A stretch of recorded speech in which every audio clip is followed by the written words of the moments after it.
Hello, j'espère que vous allez bien. Aujourd'hui on se retrouve pour une douce vidéo à Hoi An, une ville classée patrimoine mondial de l'UNESCO, un véritable joyau au cœur du Vietnam. Pour tout vous dire, je quitte le Vietnam demain et je ne me voyais pas ne pas vous partager la semaine incroyable que je viens de vivre ici. Ça clôture un mois au Vietnam qui fut absolument extraordinaire. On a vécu plein de choses. Nous avons tout d'abord commencé ce voyage à Hoi An en quittant notre hébergement après 2 semaines passées à Da Nang. Et pour cette première étape, nous avions réservé un appart-hôtel en plein cœur de Hoi An pour être dans l'effervescence de ce lieu riche en histoire.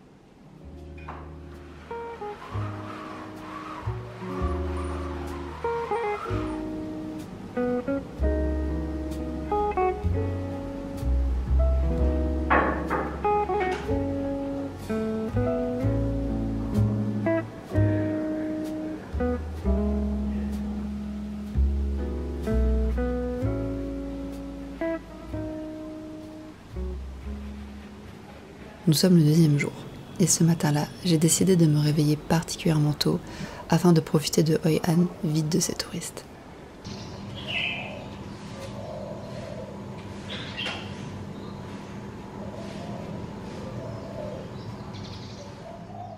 Je préfère être transparente avec vous et ne pas vous faire miroiter que les images sont tournées en pleine journée. La réalité est qu'Hoi An est une ville très touristique et qu'en journée, il peut s'avérer difficile de se mouvoir dans le centre historique, surtout en soirée. Donc voilà, sachez simplement qu'il est actuellement 6 h du matin au moment où je filme ces images.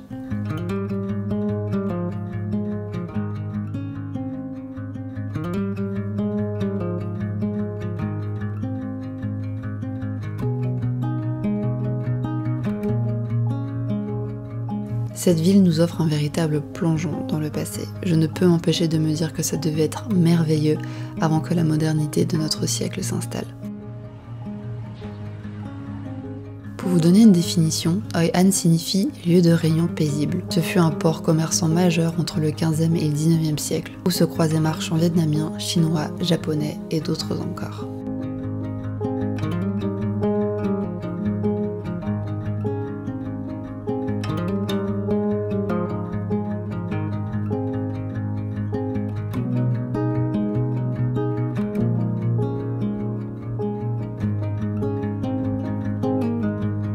Le pont couvert japonais a été bâti par des marchands japonais à la fin du XVe siècle.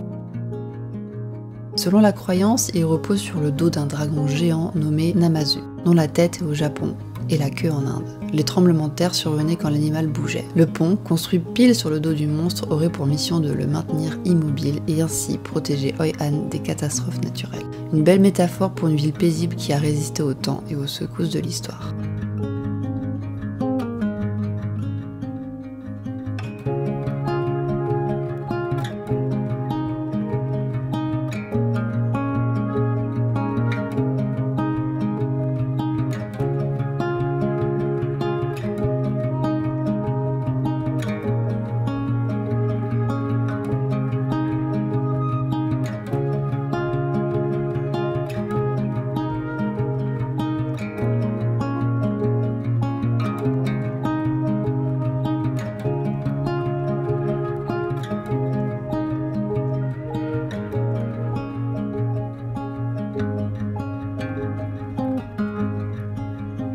Hoi An est réputé pour son artisanat. Par exemple, le village de Kim Bang, proche de la ville, est un centre traditionnel de travail du bois depuis le XVe siècle. Il existe aussi une forte tradition de boutiques de tailleurs où les touristes peuvent faire confectionner des vêtements sur mesure très rapidement.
Un peu plus tard, Quentin est venu me rejoindre pour partager un café à l'adresse Hoi An Roastery. Vous pouvez en retrouver un peu partout dans la ville. Je recommande leurs egg coffee qui sont délicieux.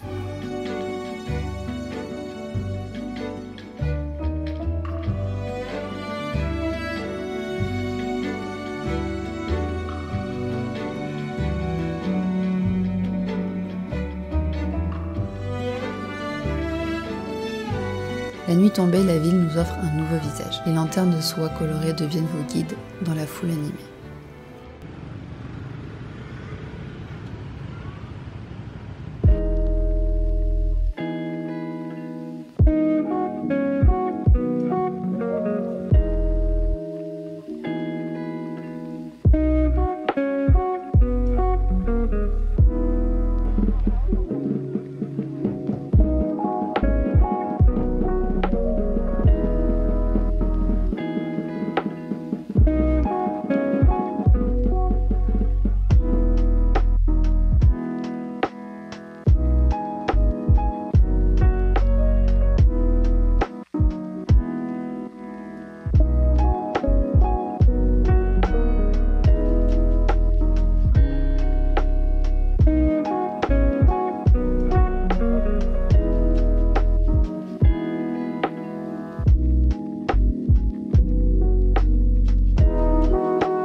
Vous pouvez retrouver l'ensemble de mes bonnes adresses en barre d'infos, dans une map interactive spécialement conçue pour vous guider dans Hoi An et Da Nang, passant par des spécialités culinaires comme par exemple le Khao Lao, des nouilles épaisses typiques de Hoi An, à des balades hors des sentiers battus.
Pour la seconde partie du voyage à Hoi An, nous avions décidé d'aller plutôt côté nature afin de vraiment pouvoir visiter un maximum. Et j'ai en aucun cas regretté ce choix parce que l'hôtel fut absolument magnifique, surtout les extérieurs, c'était exceptionnel. On a pourtant eu pas mal de jours de pluie, mais ça rendait les lieux, je trouve, encore plus magiques parce que nous étions du coup entourés d'un étang de lotus et c'était absolument merveilleux.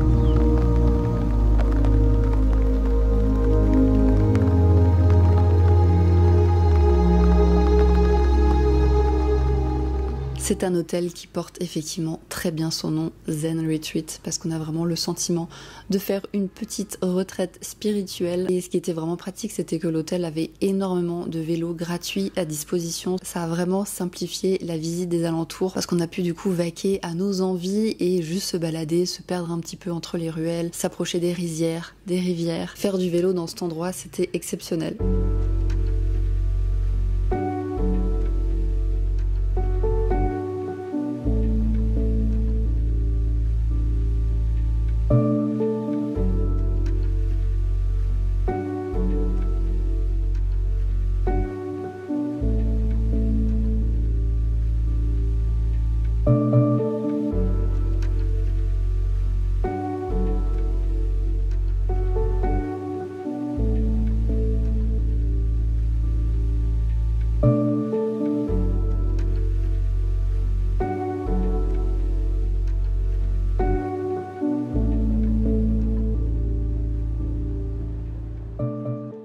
Et au moment où je vous parle, nous sommes de retour à Da Nang pour 48 heures, car demain nous quittons le Vietnam.